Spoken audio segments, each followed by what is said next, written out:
Welcome to the Night Club, guys. It's your host, the Night Wrencher.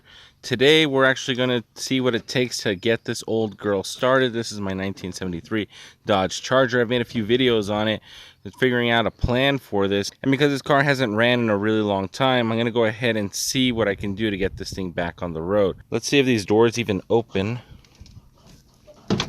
Oh, there they go. Oh, man.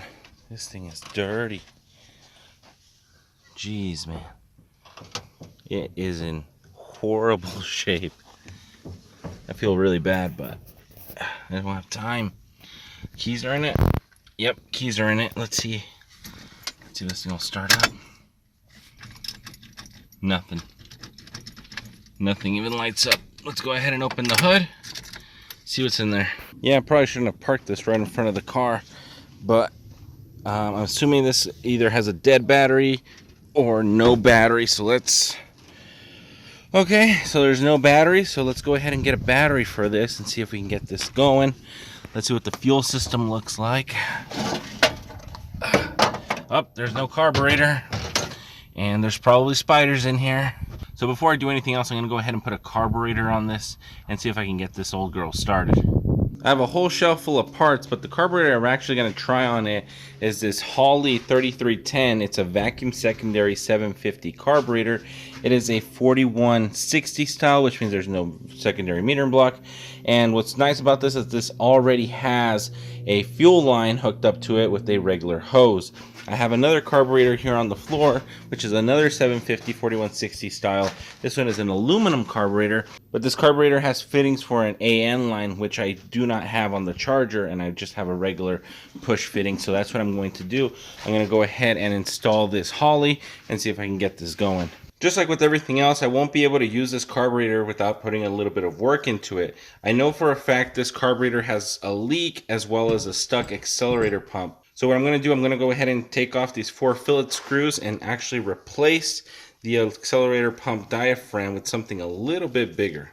Because this is a newer carburetor, I don't have to deal with years and years of oxidation holding everything together. So as you guys can see, there's a little bit of that little white soot, and that's from ethanol-based fuels sitting at the bottom of the carburetor. I'm sure the fuel bowls are the same way. Here is the stock spring, but overall it's in decent condition. What I've got here is I've got a 50cc accelerator pump kit that I'm going to go ahead and install right away. Because I'm planning to race the Charger a little bit, I do want a little bit of extra squirt in the primaries to get the car going.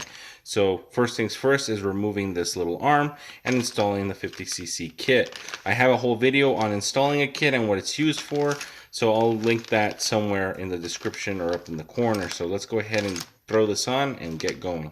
The difference between the two accelerator pumps is obviously that the bigger one supplies more fuel. Because of that, the spring is going to be bigger and the diaphragm is going to be taller as well. What I'm not going to replace is this little rubber umbrella, and the only reason I'm not is because I'm checking it and actually it's pretty pliable, so it's probably in good shape. I mean, I'm going to take away all the junk that's in it right here.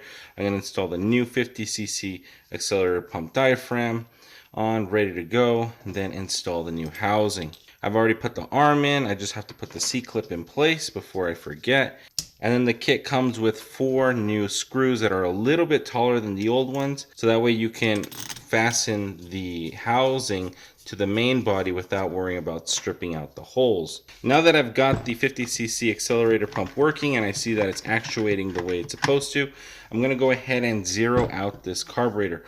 What I mean by that is I'm going to take the idle screws and I'm going to bring them in all the way and then pull them out 2 turns, and what that'll do is it'll almost ensure that this car idles as soon as it's ready. Typically when I'm zeroing out carburetors, I end up bottoming out the screw and then I go 1.5 turns out. So that's half a turn, another half turn, and a third half turn, and I'm ready to go. The idle speed screw, I actually back out all the way because I'm expecting it to idle pretty well. After it's bottomed out, I'm going to go ahead and screw in the screw. What I'm actually going to do with the idle speed screw, I'm going to go ahead and run it up against the throttle arm, and then once it's touching, I'm going to go a full turn in and then that's where I'm going to preset it. All right, so now that I've got the carburetor ready to go, I'm going to go ahead and clean off the cobwebs and throw it on. All right, so I got the carburetor in. None of the linkage is hooked up. In fact, even the fuel pump's just kind of like pushed on a little bit. It's not really set up correctly. I'm going to go ahead and try to drown the carburetor with a little bit of fuel and see if it'll turn on. It's on an HEI ignition system, not the distributor, but the actual module off to the side.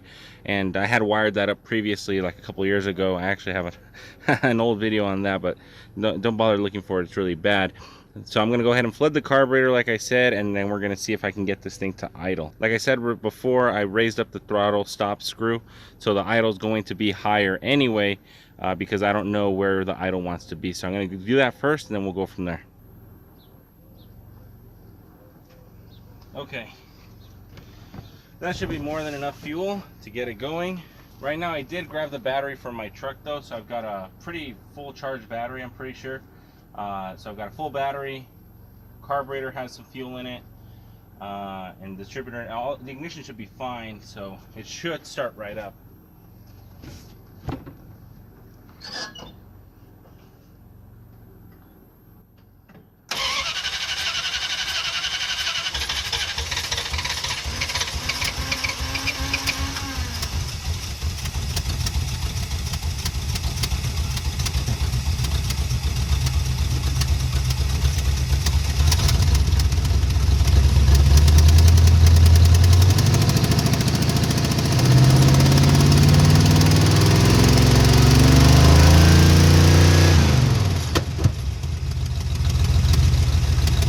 Dusty.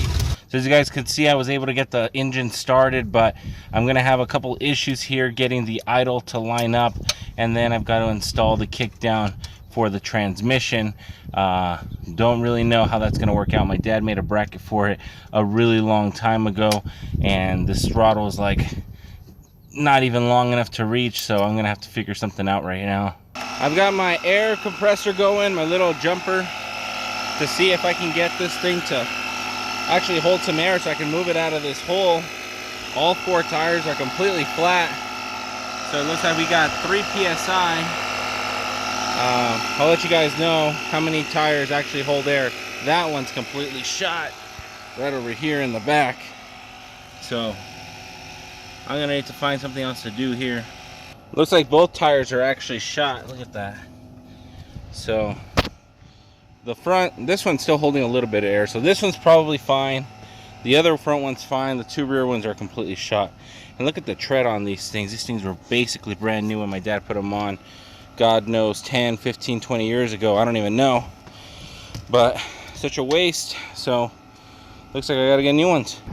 I haven't found anything for the throttle cable, so I'm just gonna use a piece of wire to see if I can get out of here.